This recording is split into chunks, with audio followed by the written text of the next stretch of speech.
साथियों, आज हम बात करेंगे कि 2 मिनट में रिकवरी एजेंटों को आप कैसे भगा सकते हैं। साथियों, अगर आपको कोई भी चवन्नी छाप परेशान हरास कर रहा है, गाली गलौज कर रहा है, अपशब्द बोल रहा है, जैसे कि अक्सर लोगों के साथ करते हैं, अगर भगवान ना करे आपकी ईएमआई डिफॉल्ट हुई है, तो आप इस बात के खुद से गवाह हैं कि आपके यार प्यारे रिश्तेदारों को परेशान कर रहे हैं, चिल्ला चिल्ली कर रहे हैं, गाली गलौज कर रहे हैं, फोन पे अपशब्द बोल रहे हैं, घर आके ड्राइंग रूम के अंदर बैठ जाते हैं, लोगों के लिविंग रूम तक भी, बेडरूम तक भी जाने लग गए हैं, लोगों को परेशान और हरास किया जा रहा है।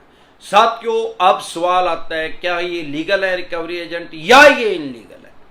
इसका जवाब है कि ये है तो लीगल, लेकिन इनलीगल तरीके से इनसे काम करवाया जा रहा है और इनलीगल ही ज्यादातर इनको लगाया जा रहा है, गैर कानूनी तरीके से। भाई, इनका लगाने की जरूरत क्या है? भाई देखो, जो बैंक या एनबीएफसी कंपनी है, उनके पास इतने ऑन रोल इतने एम्प्लॉय नहीं है कि वो लोगों के पास फोन करें या लोगों के घर, मकान, दुकान, फैक्ट्री, कारखाने में जाए पैसा मांगने के लिए। सबसे पहली बात, अगर वो बहुत ज्यादा एम्प्लॉय लगाएंगे तो फिर उनकी खर्चा ज्यादा हो जाएगा। इसको बोलते हैं कॉस्ट कटिंग। वो उतना स्टाफ लगाते हैं जितना उनके लिए सफिशिएंट है, उनका बैंकिंग का काम चल जाए या एनबीएफसी कंपनी का क्लैरिकल काम चल जाए, उसके लिए वो बंदों को ऑन रोल लगाते हैं। अब सवाल ये आता है कि भाई, क्या आरबीआई ने इनको परमिशन दे रखी है? भाई, धन का एक नियम है, चाणक्य जी 3000 साल पहले बता गए हैं। भाई, अगर हमने किसी से पैसा लेना है, किसी भी आदमी से, बैंक ने या एनबीएफसी कंपनी ने या हमने खुद से भी या किसी ने हमारे से पैसा लेना है, जब तक आप उस पैसे को मांगोगे नहीं, तकादा नहीं करोगे, उसको याद नहीं दिलाओगे, भले ही उसको याद है, जब तक आप मांगोगे नहीं, तो अगर वो नहीं दे पा रहा है किसी कारण से, तो वो भी रफ हो जाएगा, फिर वो देगा भी नहीं। फिर ये भी सच्चाई है कि वो सोचेगा यार काम चली गया, भाई ये तो मांग रहे हैं ना, जरूरत ही नहीं होगी। तो आरबीआई की गाइडलाइंस के अकॉर्डिंग ये आदमियों को रिकवरी करने के लिए रख सकते हैं, लेकिन उसके ऊपर भी एक मास्टर गाइडलाइंस लागू है आरबीआई की। तरीका क्या है, नियम क्या है? नियम ये है कि कोई भी रिकवरी एजेंट अगर आपके मकान में, दुकान में, फैक्ट्री में, कारखाने में कहीं भी आएगा, तो वो बैंक या एनबीएफसी कंपनी पहले आपको इंटीमेट करेगी। आपको मेल के द्वारा बताया जाएगा, व्हाट्सएप मैसेज से बताया जाएगा, टेक्स्ट मैसेज किया जाएगा या टेलीफोनिकली आपको बोला जाएगा कि भाई ये फलाना आदमी एजेंट है और ये इस टाइम, इस समय आपसे वो टाइम ले लेगा, या वो खुद बता देगा भाई इस टाइम आपके मकान, दुकान, फैक्ट्री, कारखाने में वो आएगा आपसे बातचीत करने के लिए। अब सवाल ये आता है कि अगर आपके घर कोई एजेंट आया है, मकान में, दुकान में, फैक्ट्री में, कारखाने में, क्या किसी बैंक या एनबीएफसी कंपनी ने आपको इंटीमेट किया है, आपको बताया है भैया आ जाएगा? ऐसे तो यार कोई भी हमारे घर आ जाएगा, फैक्ट्री में, दुकान में, कारखाने में, एसी ले जाएगा, उठा के गाड़ी ले जाएगा हमारी, उठा के, हमें क्या पता वो चोर है क्या रिकवरी एजेंट है? अब सवाल ये है कि जो मास्टर गाइडलाइंस है उसको ये फॉलो नहीं करते। अब हो क्या रहा है, बैंक या एनबीएफसी क्या कंपनी क्या करती हैं, एजेंसी को हायर कर लेते हैं। ये एक किस्म का ठेका है इनका, इंसेंटिव बोलते हैं बैंकिंग की भाषा में, सामान्य बोलचाल की भाषा में कमीशन बोल सकते हैं। ये इनको जो आगे रिकवरी एजेंट है, मेरे देखने में आया, इनकी कोई सैलरी नहीं होती, इनका सिर्फ इंसेंटिव होता है। भाई तू इस आदमी से जाके इतने पैसे ले आ, ये हमने इससे पैसे लेने हैं और ये रिकॉर्ड है।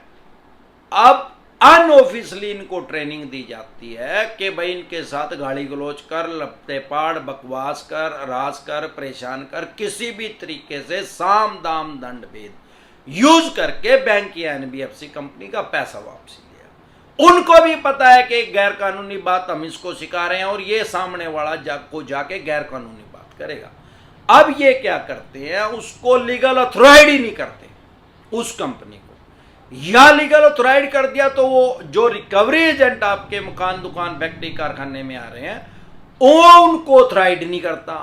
99% के पास आई कार्ड ही नहीं है, अगर आपके मकान दुकान फैक्ट्री कारखाने में कोई आ रहा है, आप उसको दिखा भाई अपना आई कार्ड, भाई उस बैंक से लोन लिया वो तो मैं भी यहां बैठ रहा हूं, उस एनबीएफसी कंपनी से लिया वो तो मैं भी कह रहा हूं। अरे भाई साहब, मेरे को क्या पता कि इस बैंक या एनबीएफसी कंपनी ने आपको ऑथराइज किया है मेरे मकान दुकान फैक्ट्री कारखाने में आने के लिए या फ्लैट में आने के लिए, मुझे क्या पता। आप अपना आई कार्ड दिखाओ, तभी तो मुझे पता लगेगा कि आप इस बैंक के रिकवरी एजेंट हो। आप उनके पास वो है ही नहीं, तो वो 2 मिनट नहीं 1.5 मिनट में ही भागेंगे वहां से। 99% के पास नहीं है, 1% के पास है। अब वो सवाल ये है कि वो 1% के पास भी कैसा है। वो आपको आई कार्ड दिखा रहा है, भाई ये तो इस एजेंसी का है, ये तो लोहिया एजेंसी का है। अब क्या भूतनी के लोहिया एजेंसी से थोड़ी लिया मैंने लोन, मैंने तो इस बैंक से लिया, इस एनबीएफसी कंपनी से लिया, उसका नाम लोहिया थोड़ी है। अब जो वो आपको आईडी दिखा रहा है वो फॉर एग्जांपल लोहिया एजेंसी की दिखा रहा है। अरे लोहिया एजेंसी है क्या भाई, ये लोहा इकट्ठा करेंगे, बता सरिया इकट्ठा करेंगे, मेरे को क्या पता। मेरे को वो लेटर लेके आ, आई कार्ड तो मैंने देख लिया भाई इस एजेंसी में काम करे। अब वो अथॉराइज्ड लेटर लेके आ के मेरे बैंक या एनबीएफसी कंपनी ने तेरे लोहिया एजेंसी को अथॉराइज्ड किया है, वो लेके आ। वो इनके पास है नहीं, नए कभी दिखाएंगे आपको। फिर उस चवन्नी छाप को फिर बकवास भगाओ उसको वहां से, और ज्यादा बकवास करें तो इनकी दुकान के अंदर पेट्रोल के कोटर लगा दें। यह देसी फार्मूला है। इसी तरह की या किसी भी तरह की कोई भी दिक्कत परेशानी आपको या आपके किसी भी यार प्यारे रिश्तेदार को लोन से रिलेटेड अगर आ रही है, तो YouTube के सर्च के ऑप्शन में जाके वो प्रॉब्लम लिखें, आगे डिसेंट एडवाइस लिखें, तुरंत प्रभाव से आपकी समस्या का समाधान हो जाएगा। क्योंकि हजारों आदमी हमारे साथ हर रोज जुड़ जाते हैं। अगर आप भी हमारे साथ नए जुड़े हैं तो आपको मैं बता दूं कि लगभग 1,500 वीडियो मैं डाल चुका हूं लोन से रिलेटेड।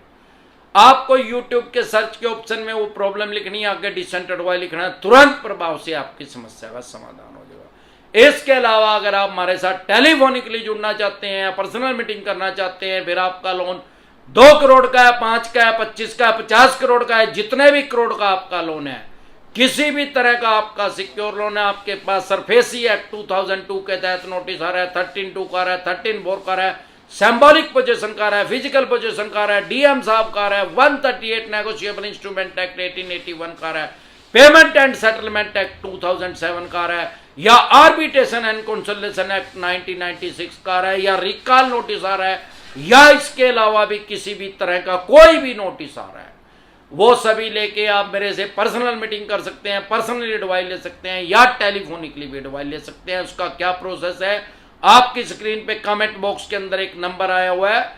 9306347314। इस नंबर को सेव करके व्हाट्सएप मैसेज करें, तुरंत प्रभाव से रिप्लाई आएगा कि कैसे आप हमारे साथ टेलीफोनिकली जुड़ सकते हैं या पर्सनल मीटिंग कर सकते हैं। प्रिवेंशन बेटर देन क्योर, इलाज से परहेज बेहतर है। जब भी आपके पास कोई सिक्योर लोन में सरफेसी एक्ट का नोटिस आए तो इसमें कभी भी लापरवाही ना करें। इसको मैं लोन की कैंसर बोलता हूं। जब ये फर्स्ट स्टेज में है तो अब इसको रोकने की कोशिश करें, पूरे चांस है कि आप ठीक हो जाओगे, आपका यह लोन ठीक हो सकता है। अगर ये सेकंड या थर्ड स्टेज में चला गया फिर तो भाई इसका ऑपरेशन ही होएगा, और ऑपरेशन में अगर आपको पता ही है कैंसर के थर्ड स्टेज में अगर कोई ऑपरेशन करवाएगा तो पूरे चांस है कि वो आदमी मर सकता है। तो भैया अगर आपके पास इस तरह का कोई भी नोटिस आ रहा है तो जल्द से जल्द करके लीगल एडवाइस ले, क्योंकि सरफेसी एक्ट ने आपके जो राइट्स और अधिकार है वो खत्म नहीं किए हैं। किसी भी बैंक या एनबीएफसी कंपनी के पास ऐसे कोई राइट्स अधिकार नहीं है कि आपकी 3 करोड़ रुपए की प्रॉपर्टी को 1 करोड़ रुपए में ऑक्शन कर दे, सेल कर दे, बोली कर दे सरफेसी एक्ट के अकॉर्डिंग। लेकिन करते क्या है, अगर आपको अपने राइट्स और अधिकार नहीं पता तो ये सब कुछ कर देते हैं। एक बार जोर से मिलकर नारा लगाएंगे, जय ससुराल वालों की।